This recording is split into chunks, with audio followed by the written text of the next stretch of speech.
passage in verse 14. It says, let us hold firmly to the faith that we profess. And so faith is trusting Him. And so we're holding on, we're trusting that whatever we're going through, whatever hurt, whatever pain we're experiencing, we can trust the Lord with it. Now look at verse 16. It says, let us therefore come boldly to the throne of grace, that we may obtain mercy and find grace to help in time of need. And so here we have, let us therefore come boldly. If you're not trusting, you're not going to come boldly to the throne of grace. It is a confidence in our communion with God. This thing of trusting Him creates within us a boldness or a confidence that we can commune with Him. Again, the New Living Translation says, let us come boldly to the throne of our gracious God. We can come before Him because we know Him. We know we can trust Him, and we know that on the other side of this throne is a gracious God. My dad was always a gracious man. Any time that I approached him about something, I knew I wasn't going to get a bunch of do's and don'ts or ridicule. And not saying that would have been wrong, but he was always very gracious in the way that he would counsel me or handle me as his son. Now, anchored in between those two things of trusting this high priest and then coming to this high priest that we can be confident in because we know him and we know his character is gracious, tucked in between that is verse 15. And listen to what it says. For we do not have a high priest who cannot sympathize with our weaknesses, but was in all points tempted as we are, yet without sin. So this verse is in between these other two verses, which actually becomes an anchor to the other two verses. This is where our trust is built. The fact that we know the character of who the Lord is. We don't have a problem trusting Him, when things are going well. We have a problem trusting Him in our weaknesses. And so here the writer is reminding us that it is in our weaknesses that we can trust Him the most. Because that's the kind of high priest that He is. That's the kind of God that He is.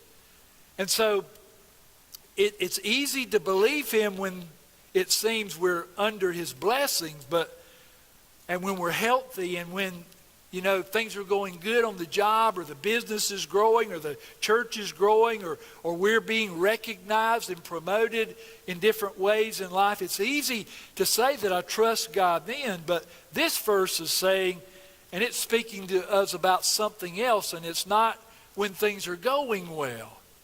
It's when you're hurting. It's when your heart is breaking. It's when you're suffering. It's when you're carrying something that you don't feel like you can really even carry very much longer. You can know and you can trust God with it, okay? That's not automatic. It's a by faith kind of thing. It's something we daily have to work on. It's just easy as Christians for us to say, oh, sure, I trust God. But the reality of really trusting Him and not falling apart or worrying or running or fretting is two different things. And so here, what we're finding is that God wants to be with us in the midst of our difficulty. So first of all, we're learning the value of trusting God. Number two is that phrase, in our weaknesses. In verse 15, as it talks about Him sympathizing in our weaknesses, it's in our weaknesses that Jesus relates to us. Have you ever had a problem and just in your mind felt like, well, nobody, not my wife, not my kids, not my neighbors, not even my best friend, nobody is able to relate to what I'm feeling right now? Most of us have had those experiences in life. The word here for sympathize, it is from a compound word. And it's formed from the prefix, which means with, and the verb to suffer. And so it means with to suffer. And this is not one of those deals where, and I've been guilty of this, where you come alongside of someone, pat them on the back, move on, come alongside of another person, pat them on the back. That's not what this is saying here. When it says with to suffer, it's in our pain, Jesus is also pained. In our suffering, he also feels the suffering as his own. It becomes, he takes on our hurt. And his heart actually is drawn into our distress. It is a friend that everyone longs for. And most of us probably have a few, probably not a lot, maybe one or two friends that are like this. We know that if we call them and share our problem with them, they're going to hurt with us. They're not going to criticize, they're not going to lecture, they're just going to hurt along with us. I know when my father passed away, and you're probably going to hear me for a while share illustrations because I learned so much through his passing. But when my father passed away and we went to visit, it was me and my second to the oldest sister and my mom. We went to visit his body, to view his body for the first time. And, I saw my mom just hurt and just break down. And she should have. Grieving like that is actually healthy. And when I saw that, though, I was drawn to her pain. I mean, I was hurting too, but even more so as a son losing a father, I was drawn into her pain because I've watched them in their marriage for 68 years. And so I came and I was drawn into her pain. Now, why was I drawn into her pain? Well, it's because I love her. I love my dad. I love my mother and father, and I was drawn into her pain because of my love for them. And that's kind of a weak illustration because my love is so limited, but God's love is not limited. And so tonight, I know it's hard for us to believe this because when we're hurting, most of the time we feel so alone. And the enemy wants to put these thoughts in our mind that we're the only one going through this. And that's not the truth at all. And so the Word, penetrates our perceived reality and actually changes our reality. It changes our perspective. And what the Word is doing here is saying, you may feel all these ways, but according to the Word, you have a high priest who joins you in your pain, in your weaknesses. He joins you. And the reason why is he can't help but do that because of his character, because of his love. Just like my love for my parents, I'm drawn into what my mother was going through. Well, Christ, who loves us 100 more times in his unlimited agape love, and he is also drawn into our suffering, drawn into our weaknesses. It's in his character, in his agape love, and it is his love that cannot be held back when he sees his people in pain or carrying a burden or dealing with something that they just do not have the answers to. And so there's that in our weaknesses. You can be assured tonight, you can trust the Lord, and you can be assured that he is not just coming alongside of you, patting you on the back, but he is drawn into your pain.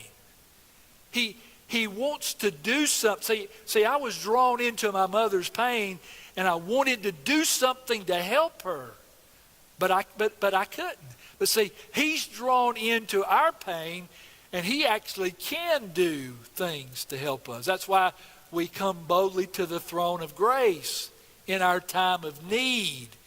And we find grace and mercy from him. And so he's not just drawn in, but he is there to supply what is needed. And we have to lean on that. Again, we have to fight to believe that, because you are bombarded with other thoughts. You're alone. No one else has been through this like you're going through this. God has forsaken you. God don't love you, or you would be going through this. God don't care about you. All of those crazy thoughts that hit us in our darkest hours. And that's what they are. They're crazy thoughts. We come to the Word, and it corrects our thinking. And then we begin to experience the presence of God in our life, helping us move through whatever problem we're going through. The third thing is this, and that is this unrestrained communion, because that's the goal, and that's what we find here in these three verses. That's, coming through the throne of grace in our time of need is for not just for us to get what we want, but it's really for the purpose of experiencing this unrestrained communion with God. The writer of Hebrews is taking us into the heart of Christ. And that's what the Word does. That's why the Word is so rich. It's not just superficial. It's not just external things like all we witness so many times. But it takes us behind the scenes. Here in this case, it's taking us into the very heart of Christ. He is showing us this desired communion that Jesus has for his own. I mean, the last thing is that you would be alone in your problem. See, we think, well, sure, we're being punished because of being sinners. That's what we think. But see, that's stinking thinking. That's not right thinking. That's contrary to who Christ is. And Christ is telling us here, the opposite. He's saying, it's in your weaknesses that I am drawn in. And I am bearing, just like you, the pain of what you're experiencing. And again, why is he that way? It's his character. He can't help but be that way. See, for me, I can be that way toward my mom, but maybe I'm not that way toward someone else. Because, see, I want to, in my human state, I want to pick and choose. But see, Jesus is not like us. He don't pick and choose. His own. He is drawn into our weaknesses. And so he wants that unrestrained communion with us. The reason Christ is in such close communion with his own is the difficult path that we go down in this life is not unique to us. He has actually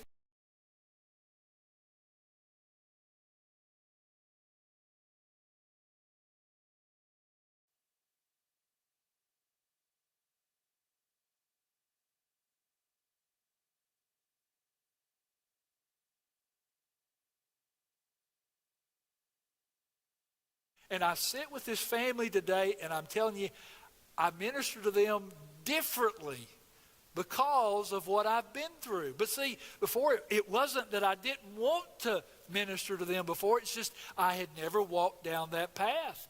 But because I have walked down that path, I know what they're feeling right now. And because of that, it makes me a better minister. And see, that's what Christ is saying here.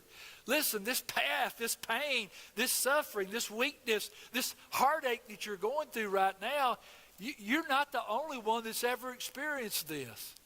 I've experienced this. Christ is saying that. And he's saying, I know what you're going through. I can relate to what you're going through.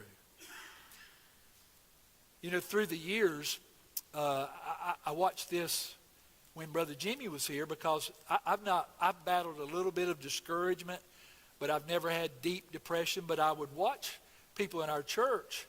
They would not talk to me about depression, and I didn't get upset about it, okay? But they would migrate to Brother Jimmy and talk to him about depression. Why? Why do you think they'd do that? Because they knew that Brother Jimmy had experienced what they were experiencing. And so that's the principle here that Christ is trying to teach us. He is drawn into our weaknesses because Again, look at verse 15. For we do not have a high priest who cannot sympathize with our weaknesses, but was in all points tempted or tested as we are. The only difference is yet without sin. And so Jesus knows what we are experiencing in life. He knows what it means to be thirsty. He knows what it means to be hungry, to be despised, to be rejected, to be scorned, to be shamed, to be embarrassed, to be abandoned, to be misunderstood, to be falsely accused, suffocated, tortured, lonely, and even killed. He knows what it's like. You know, if he was alive today at 33 years old, can you just imagine what they'd be saying about him on social media? You know, social media can destroy a person. You do realize that. There's some good things about it, but it's an outlet for people to put all their stuff out there and put all their opinions. And if they don't like something, man, you can have a tidal wave of criticism. There have been some people who have been ruined by social media. If Christ was alive today, and again, I'm not comparing Christ to Donald Trump, President Trump, in no means, but he was destroyed by social media constantly. But he wouldn't even be compared to what they'd be saying about Christ. I'm talking about in a negative, in a discriminatory way. And so again, that just kind of brings things up to date. We think we go through ridicule. We think people mistreat us. We think people scorn us or avoid us or choose over us. We think we have all these little hurt feelings over things, and Christ is like, I know what you're going through. I totally understand the pain that you're going through. And see, there's things tonight that we don't even tell people, that no one knows but God and ourselves. And again, Jesus is saying, but I know and I understand what you're experiencing. Has something ever happened to you and you felt the feeling of futility just come flooding in over you? Hopelessness? What about a friend or a family member betraying you? One of my friends, his wife, betrayed him. You ever had that happen to you? The feeling of being deeply misunderstood, being laughed at and ridiculed. Someone making fun of something about, I'm kind of short and fat, stubby, trying to lose some of that weight. And I laugh with people, but no one likes to, I got these little short legs. And I told you about that visit I made years ago, and that guy, the whole time I was there, he had been drinking a few, but the whole time I was there, he said, "Preacher, your legs are so fat." He said, can you just imagine you get in the pulpit with shorts on? Your legs are so fat. I bet he said that 10 times. Well, I walked down there and got my car, and I had a complex after he got through with me. So ever since then, I've been trying to get rid of them fat legs. But we're laughing about that, but all of us have things about us that we laugh and go on, but it really does bother us, don't it? And again, Christ is saying, I understand. I'm coming and I'm sitting down with you, and I want you to know I understand what you're going through. I sympathize with you. Your pain is my pain. You know what he's really saying? We have a friend in Jesus who knows exactly what such testing in life is like. And you know what he does? He desires to have unrestrained communion with us. And he desires to come alongside of us and hurt and help us. Not just hurt with us, but to help us through our hurt. We think we're isolated sometimes and no one else has felt this way.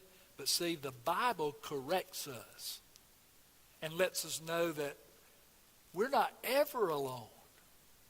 as a child of God, we're not ever going through anything that we could say we're the only ones that's ever felt this way.